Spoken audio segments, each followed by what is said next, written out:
Hey, how you doing? My name is Rocky Perry. I'm a writer from Flintstone, Georgia, and this is a introduction podcast to a series of webisodes I'm going to be doing on dyslexia.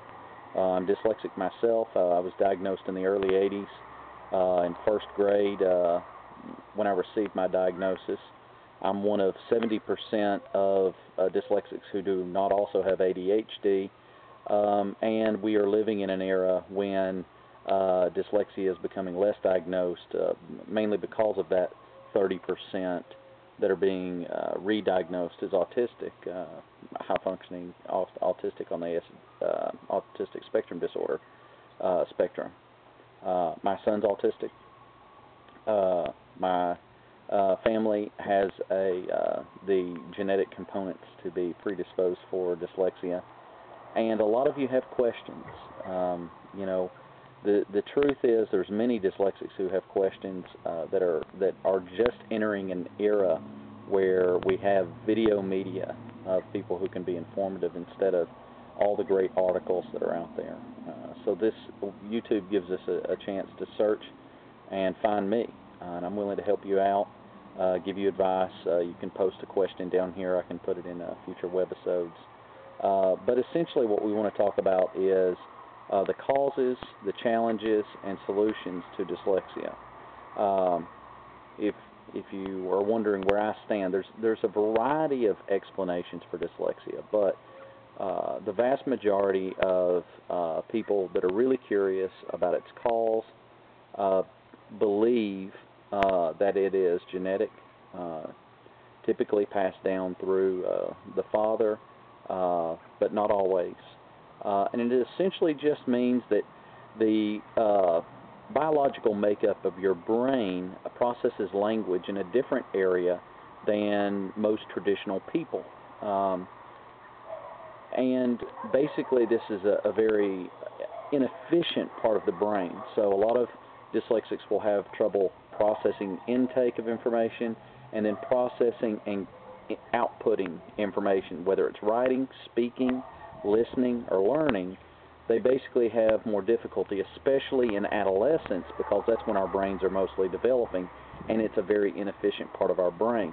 The part of a normal person's brain that processes language is very efficient, and at those young ages, it is designed to pick things up. It's one reason we just sort of suddenly snap our fingers, and around that first grade age, our kids are learning to read, and they're taking on these skills that are vastly superior than what they had 2 years prior before they entered school. Norway shows us that it really has less to do with our education system and more to do with the development. They have the best education system in the world, and their kids don't even go to school till they're 7 years old or 8. So it has less to do with schooling and more to do with the biological development of us as humans. And dyslexics, because we process language in a different part of our brain, it's less efficient at that age, and it's a slow process of learning. And because it's a slow process, a lot of times dyslexics get bogged down in a traditional education, and that's when you begin to develop problems. When there's not alternative teaching, there's not alternative methods, and there's not people there to guide them to learning the coping skills they need to function in a regular classroom, they begin to become deficient in regular classroom activities, and that leads to problems on down the line. Once you get into 5th and 6th, and your brain's starting to catch up with things at times, sometimes it's later, sometimes it's earlier, and you become efficient enough to function on grade level, you've missed all these parts all along the way. So if you are a dyslexic, or you have a dyslexic child, hopefully these webisodes will help you out. I know this one's not terribly informative, but I wanted to do an introduction. Go ahead and subscribe to me and watch. I'll title all of them Webisode 1 Dyslexia, and then go on from there. And if you have any questions, post it below here. I'll make sure to address all those. Like I said, I have a wealth of experience and a lifetime of dealing with dyslexia and its challenges, but not only its challenges, but the success that comes from having the gift of dyslexia.